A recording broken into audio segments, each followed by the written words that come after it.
세상은 항상 우리에게 이렇게 이야기하죠. 이기는 편에 서라. 이기는 편에 서라. 이긴 자가 이긴 자다. 승자의 편에 서라. 그러나 그것은 세상의 기준입니다. 여러분, 성경의 교훈은 무엇입니까? 다윗의 편에 서라. 다윗과 같은 사람이 되어라. 왜 그렇습니까? 역전이 있을지라도, 패자가 승자가 되고 승자가 패자가 된다 할지라도 이 세상의 삶은 어느 순간에 지나가기 때문에 그렇습니다. 이 땅의 삶에는 끝이 있습니다. 그 끝 다음에는 영원한 세상이 펼쳐지는데 그것은 승자도 패자도 아니고 다윗처럼 하나님을 믿는 사람이 들어가는, 다시는 패배가 없고 눈물이 없고 고통이 없는 영원한 승리를 누릴 수 있기 때문에 그렇습니다. 그러므로 사랑하는 온누리 비전 성도 여러분, 우리는 성경의 교훈을 따라서 우리가 다윗처럼 살아갑시다. 불가능 앞에서, 난관 앞에서, 역경 앞에서 어쩌면 우리는 불가능을 가능케 해달라는 기적을 구하고 있는지 모르겠습니다. 그러나 하나님께서는 우리에게 불가능을 가능케 하는 기적을 주지 않으십니다. 하나님은 우리를 불가능을 가능케 하는 사람인 다윗으로 변화시켜 주시고 다윗으로 만들어 주실 것입니다. 그러므로 우리가 구하는 기도는 하나님, 불가능을 가능케 해 주십시오. 장애물을 없애 주십시오. 기적을 일으켜 주십시오가 아니라 하나님, 나를, 하나님, 우리를 다윗처럼 변화시켜 주십시오. 다윗이 되게 해 주십시오. 우리가 다윗처럼 살아가겠습니다. 그렇게 우리가 다윗이 되고자 하나님을 앙망하고 하나님을 추구할 때 하나님께서는 불가능이, 기적이 일상이 되고 상식이 되는 믿음의 삶을 살아가게 하실 것입니다. 다윗은 골리앗 앞에서 작은 자이죠. 큰 자와 작은 자로 세상이 나눠보기 때문에 그렇습니다. 오늘 본문은 예수님께서 마태복음 25장에서 주시는 마지막 비유 말씀이고 또 천국에 관해서, 말세에 관해서 가르치시는 마지막 비유의 말씀이기도 하십니다. 그런데 오늘 심판을 이기고 영원한 승리를 거둔 사람이 누구입니까? 패배와 승리가 역전이 일어나는, 반복되는 그런 승자나 패자가 아니라 다시는 패하지 않는 영원한 승리자로 구원을 얻은 자가 누구입니까? 오늘 본문은 이렇게 말씀하고 있습니다. 지극히 작은 자. 여기에 오늘 우리 현대인들, 온누리 비전 사람들의 신앙의 딜레마가 있죠. 구원을 얻으려면 지극히 작은 자가 되어야 하는가? 강자가 되고 큰 자가 되고 훌륭한 자가 되고 위대한 자가 되면 구원을 받지 못하는가? 또 예수님께서도 지극히 작은 자에게 한 것이 곧 내게 한 것이다 하면서 양들, 지극히 작은 자 의인들에게 말씀하셨어요. 지극히 작은 자에게 한 것이 곧 내게 한 것이다. 그렇다면 큰 자에게 한 것은 예수님에게 한 것이 아닌가? 큰 자에게 도움을 베풀고 큰 자에게 위로를 베풀면 구원을 얻지 못하는가? 물론 제가 문자적으로 이렇게 비유를 하고 있습니다만 1과 1을 더해보면 더 어려운 딜레마에 빠지게 되는데, 받아들이고 싶지 않은 상황에 빠지게 되는데, 약자가 되어야 되고 약한 자를 도와야 되고 작은 자가 되어야 되고 작은 자를 도와야 된다면, 작은 자만 도와야 된다면 정말 여러분은 그렇게 살고 싶습니까? 왜 이런 현상이 일어난 것일까? 지극히 작은 자에 대한 개념이 성경적으로 바르게 해석되지 못하기 때문에 그렇습니다. 그냥 무조건 사회적 약자, 상대적 약자로만, 상대성을 가진 약자로만 해석하기 때문에 이런 오류가 일어난 것이에요. 그래서 오늘 많은 그리스도인들이 지극히 작은 자가 되지 않는 신앙적 변명을 합니다. 첫째, 내가 강자가 되는 것은 약자를 돕기 위해서요. 둘째, 은사가 다른 거야. 저 사람은 이게 약하고 나는 이게 약하고 나는 이게 강하고 나는 이게, 저 사람이 이게 강하니까 나의 강한 것으로 저 사람이 약한 걸 채워주는 거예요. 셋째, 시기가 다른 거예요. 옛날에는 내가 못 살았는데 지금은 내가 잘 사니까 잘 사는 내가 어려운 사람을 도와주는 거예요. 그러면서 끊임없이 무엇을 회피하고 있습니까? 지극히 작은 자를 회피하고 있습니다. 왜 그렇습니까? 지극히 작은 자가 되고 싶지 않기 때문에. 심지어 어떤 사람은 자신은 다윗도 되고 싶지 않대요. 왕인 다윗은 좋지만 골리앗 앞에 있는 작은 다윗은 되고 싶지 않다. 뭐 그렇게까지 말하는 사람도 있습니다. 이것은 왜 이렇게 되어 있습니까? 약자, 지극히 작은 자에 대한 개념이 성경적으로 바르게 선포되지 못했기 때문에 그렇습니다. 여러분, 성경에서는 약자와 강자를 나누지 않습니다. 외모로, 중심을 보시는 하나님은 그의 크기로, 그의 물질로, 그의 권력으로 나누지 않습니다. 여러분, 성경이 약자와 강자를 나누는 유일한 기준이 뭔지 아십니까? 그럼 강자를 정의하는 건데, 의인을 정의하는 것인데, 하나님의 뜻을 알고 하나님을 믿음으로 행하는 사람을 의인, 큰 사람, 충성된 자, 강자라고 말하고 있습니다. 그러니까 믿음의 행동으로 살아가는 삶을 의인이다, 거룩한 자다, 충성된 자다, 탁월한 자다, 선한 자다, 큰 사람이다, 거부다, 이렇게 말을 하는 것입니다. 그렇다면 그렇게 반대되는 것은 무엇입니까? 행위를 믿는 믿음을 약자다. 이 마태복음에서 예수님께서는 그 사람들을 바리새인으로 비유했어요. 회칠한 무덤과 같은 사람이다 하는 것입니다. 그러므로 여러분, 지극히 작은 자라는 이 단어를 성경적으로 바르게 해석합시다. 작은 자와 큰 자는 어디에 있습니까? 하나님의 뜻을 알고 그 뜻을 믿음으로 살아가는 사람은 지극히 작은 자라고 자신을 여기지만 결코 작지 않은 크고 위대한 자라는 것을 알게 됩니다. 반면에 아무리 놀라운 일을 일으키고 기적을 일으키고 능력을 나타냈다 할지라도 하나님의 뜻과 상반된 삶을 사는, 자신의 행위를 내세우고 행위를 믿는 사람들은 비록 같은 공동체 안에 있다 할지라도 그들은 염소와 같은 자들이 되는 것입니다. 자, 그러면 좀 더 우리가 다윗과 골리앗을 살펴본 다음에 다시 한번 지극히 작은 자에 대해서 우리가 나누려고 하는데요. 제가 한번 여러분 물어볼 테니까 대답해 보십시오. 여러분, 누가 큰 자이고 누가 약자입니까? 다윗과 골리앗이 싸우면 누가 이길까요? 누가 큰 자이고 누가 약자입니까? 다윗은 약자이고 골리앗은 강자이다. 이것이 우리가 전통적으로 우리가 늘 익숙했던 개념이에요. 왜냐하면 좀 더 깊게 성경을 살피지 않은 결과이죠. 자, 다윗과 골리앗을 생각하기 이전에 사회에 살고 있는, 이 삶의 전쟁터에 살고 있는 당신 자신을 한번 말해 보십시오. 당신은 큰 자입니까? 작은 자입니까? 강자입니까? 약자입니까? 높은 자입니까? 낮은 자입니까? 안타깝게도 대부분의 많은 사람들은 자신을 어떤 사람으로 여길까요?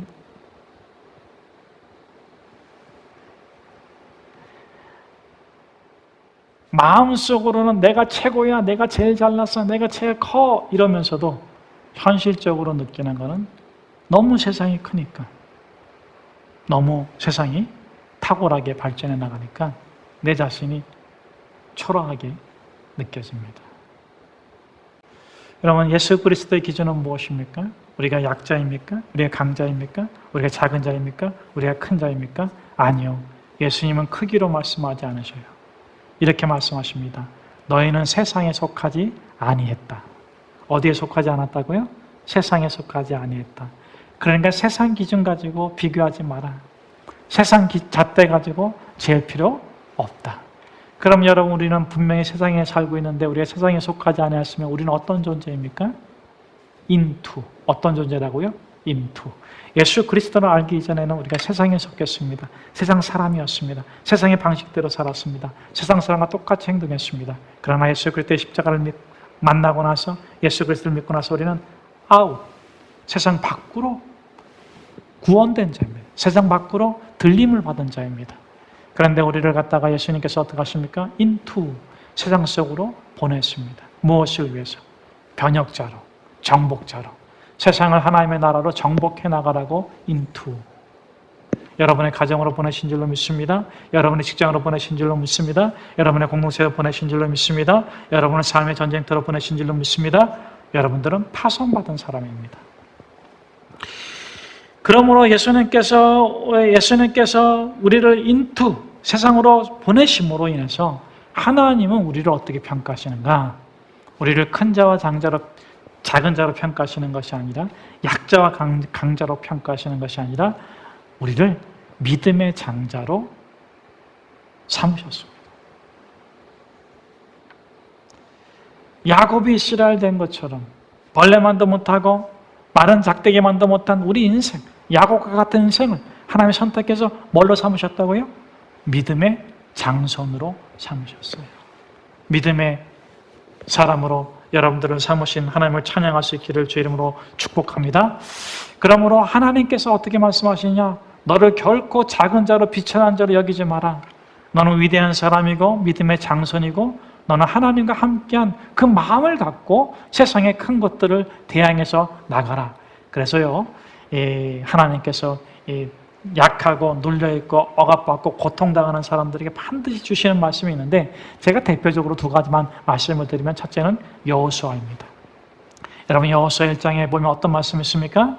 내가 너와 평생 함께하리니 너의 모든 행사가 다 형통하리라. 그러므로 너는 강하고 담대하라.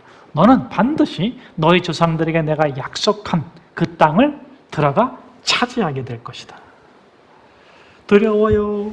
무서워요. 난 너무 작아요. 그러는 자들에게 하나님이 반드시 주시는 말씀이 무엇입니까? 너는 결코 작지 않다. 기드온이 포도주 틀에서 타작하고 있을 적에 집에 숨어가지고 꽁꽁 숨어가지고 두려워하고 있을 적에 하나님의 천사가 나타나서 뭐라고 말씀하세요? 작은 자여 왜 두려워 떨고 있느냐? 겁쟁이야, 너 너무 무섭고 이게 아니에요. 응? 뭐라고 말씀하셨어요? 큰 용사요. 제자들이 예수 그리스도께서 부활하시고 나서 자신들이 있는 곳에 문을 닫고 두려워하고 떨고 있을 때 예수 그리스도의 영이 임해서 그들에게 뭐라고 말씀하셨습니까? 부활하신 주님이 그들의 한가운데 찾아오셔서 뭐라고 말씀하셨습니까? 평안할지어다. 저는 저와 여러분이 예수의 영으로 평안하길 주의 이름으로 축복합니다. 여러분의 크기는 세상의 물질이나 세상의 기준이 정하는 것이 아니라 하나님의 영이 정해주신 줄로 믿습니다. 여러분들은 하나님의 아들인 것으로 축복합니다. 여러분들 하나님의 딸인 것으로 주의 이름으로 축복합니다. 자, 그런 의미에서 본다면 정말 다윗은 약자일까요? 강자일까요? 작은 자일까요? 큰 자일까요?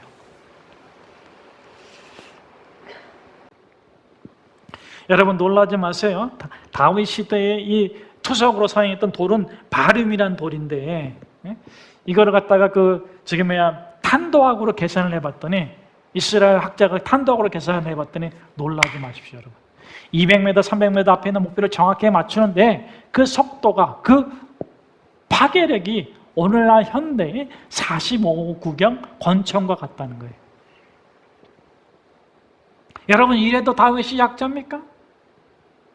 그런데 우리는 다윗은 약자다고 작다고 보죠? 골리앗은 불가능의 존재라고 생각하죠? 근데 정작 누구는 그렇게 생각하지 않았습니까? 다윗은 그렇게 생각하지 않았다는 것입니다. 그래서 사울왕이 너가 어떻게 가서 이기겠느냐? 그랬을 때 뭐라고 얘기합니까? 제가 실력으로 충분히 이깁니다. 제가 곰도 잡았고요, 사자도 잡았고요.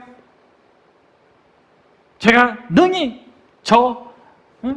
이방 블레셋 하나님을 모욕하는 제자가 능히 제가 이기겠습니다. 거기다가요, 이 다윗은요 영적인 자신감으로도 충만한데 그가 뭐라고 말합니까? 골리앗을 향해서 17장 45절에 보면 이 블레셋 놈아 너가 칼과 단창으로 오거니와 나는 너가 모독하는 만군의 여호와의 이름으로 내가 너에게 나간다.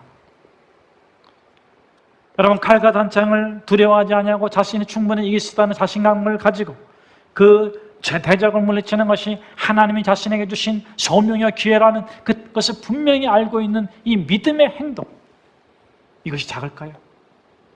이것이 약할까요? 이것이 보잘것없는 것일까요?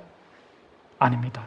많은 사람들이 세상적 기준으로, 물질적 기준으로 다윗 너는 작아, 너는 보잘것없어, 너는 아무것도 아니야, 너는 쓰러질 거야, 너는 끝날 거야, 너는 단번에 죽어버릴 거야, 나가지 마!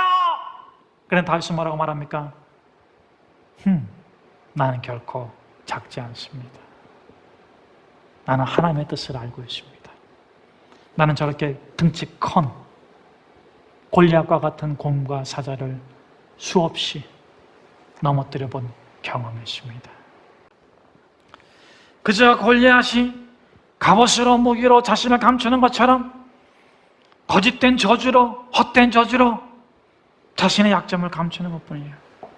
그런 자는 결코 강자도 아니고 존경할 사람도 못 되고 그저 비겁자이고 초라한 사람이고 저주받은 약자일 뿐입니다. 그러므로 여러분, 불가능을 가능케 해달라고 구하지 맙시다. 불가능을 가능케 만드는 다윗이 되게 해달라고 기도합시다. 다윗의 기적을 요구하지 맙시다. 다윗처럼 기적을 일으키는 사람이 되게 해달라고 하나님께 기도합시다. 여기 31절에서 33절의 말씀은 최후의 심판의 장면을 묘사하는 것인데요. 그냥 중요한 것이 무엇입니까? 이 예수 그리스도께서 최후의 심판 때에 자기 영광의 보좌에 앉아 있다는 것입니다. 그리고 그 안에는 양과 염소가 함께 있다. 이것이 의미하는 것은 무엇입니까? 첫째, 마지막 순간까지 누가 구원받든지 모른다. 가장 모르는 것이 누구냐면 자기 자신입니다. 오늘 본문에 보면 염소가 자기 자신이 구원받지 못한 걸 가장 잘 알지 못합니다. 양이 모르는 건 뭡니까? 자기가 왜 구원받았는지를 모르는 거예요. 구원받은 건 알지만 도대체 무엇 때문에 구원받았는지를 모르는 것입니다. 그런데 여기서 비유해서 양은 천국에 들어가, 영생에 들어가. 영벌을 받는 염소는 어떻게 돼요? 어떻게 된다 그래요? 불타는 지옥에 들어가리라. 그 기준이 무엇입니까? 행위의 믿음이냐 믿음의 행위냐입니다. 염소는 행위의 믿음이요, 주여 주여 하는 자마다 다 천국에 들어갈 것이 아니요, 어떻게? 아버지의 뜻대로 믿고 행하는 자라야 천국에 들어가느니라. 여러분, 우리가 양인지 염소인지 몰라요. 그러나 우리는 알 수도 있어요. 내가 정말 믿음으로 행하는가, 아니면 내가 행위를 믿고 있는가. 여러분, 자신의 행위를 내세워서 구원을 이루고자 하는 자는 염소요, 영원한 지옥에 들어가게 되어 있습니다. 그러나 믿음으로 행하는 자는 그들은 반드시 구원을 받습니다. 여러분, 지극히 작은 자라고 느끼는 때가 언제입니까? 첫째는 동일시입니다. 예수님께서 지극히 작은 자와 동일시하고 의인과 동일시하고 계세요. 두 번째로는 그런데 의인들, 양들, 그들은 자기들이 그런 행위를 한 것에 대해서 기억하지 못하고 있다는 거예요. 모른다는 거예요. 반면에 염소들은 그것을 낱낱이 알고 있다는 것입니다. 그런데 예수님께서 그들과 동일시하지 않냐고 거부하신다는 것입니다. 자, 그렇다면 이 양들이 예수님과 동일시되는 순간은 언제입니까? 첫째는 십자가의 죽음을, 그 은혜를 느낄 때입니다. 예수님을 느낄 때. 나 같은 사람을 위해서 예수님께서 십자가에 죽으셨구나. 내가 그로 말미암아 죄사함을 받고 구원을 얻었구나. 너무 감사해. 그런데 그 감사를 갚을 수 있어요, 없어요? 보이지 않는 예수님께 찬양하고 예배하고 경배 드리는데 좀 표현하고 싶어. 표현할 데가 없어. 그래서 주변에 있는 사람들, 그 사람들에게 동정하는 것이 아니라 나눔. 행위적으로, 행태적으로는 도와주는 것이지만 도와주는 게 아니에요. 예수님께서 나를 구원해서 너무 고마워. 내가 정말 아무것도 아니구나. 이 지극히 작은 자를 구원해 주시다니. 그래서 어렵고 힘든 사람들, 자신의 도움이, 자기가 도와줄 수 있는 사람들에게 도와주면서 그걸 탁 내밀어, 이렇게 탁 내밀면서 그 사람이 받아주면 뭐라 그래요? 감사해. 뭐가 감사한 거예요? 나를 내가 예수의 은혜를 갚을 수 있도록 도와줘서 감사해. 여러분, 십자가 앞에 선 존재는 자신의 존재를 지극히 작은 자로 여기는 것입니다. 예수님께서 말씀하고자 하시는 그 의미입니다. 두 번째는 무엇입니까? 십자가와 부활. 첫 번째가 십자가의 죽음이랑 두 번째는 십자가의 부활이에요. 이것은 안타깝게도 감사하거나 은혜 받았을 때 느끼는 감정이 아니라 실망하고 배신당하고 좌절당하고 살고 싶지 않을 때 느끼는 감정이에요. 그때 정말 헛되다. 내가 아무것도 아니구나. 내가 살아온 게 아무것도 아니구나. 내가 10년 지기 친구였는데, 내가 20년 동안 믿었는데, 내가 30년 동안 쌓았는데, 이게 정말 너무 헛되구나. 그럴 때 뭐 하고 싶어요? 죽고 싶죠?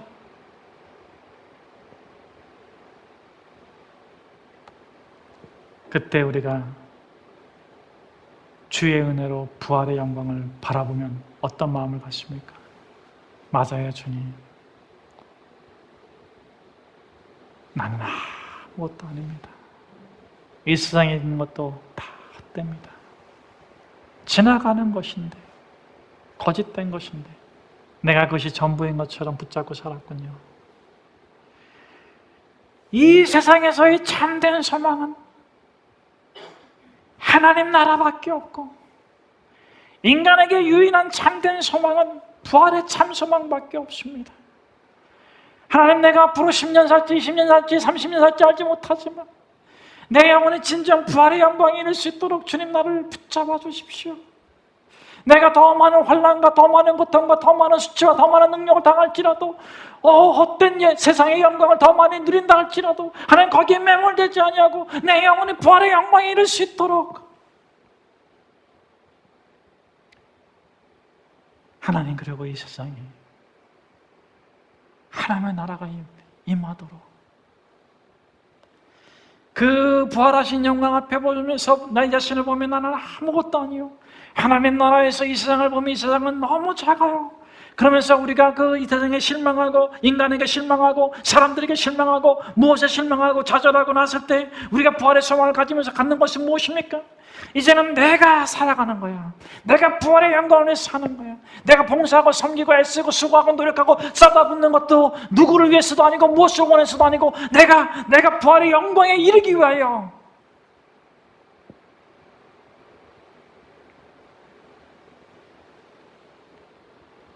왜 당신을 나를 도와줬습니까? 난 당신을 도와준 적이 없습니다. 내 삶의 목적이 하나님 나라이기에 나는 그것을 위해서 매진했고 몰입했고 열정적으로 살았을 뿐이십니다.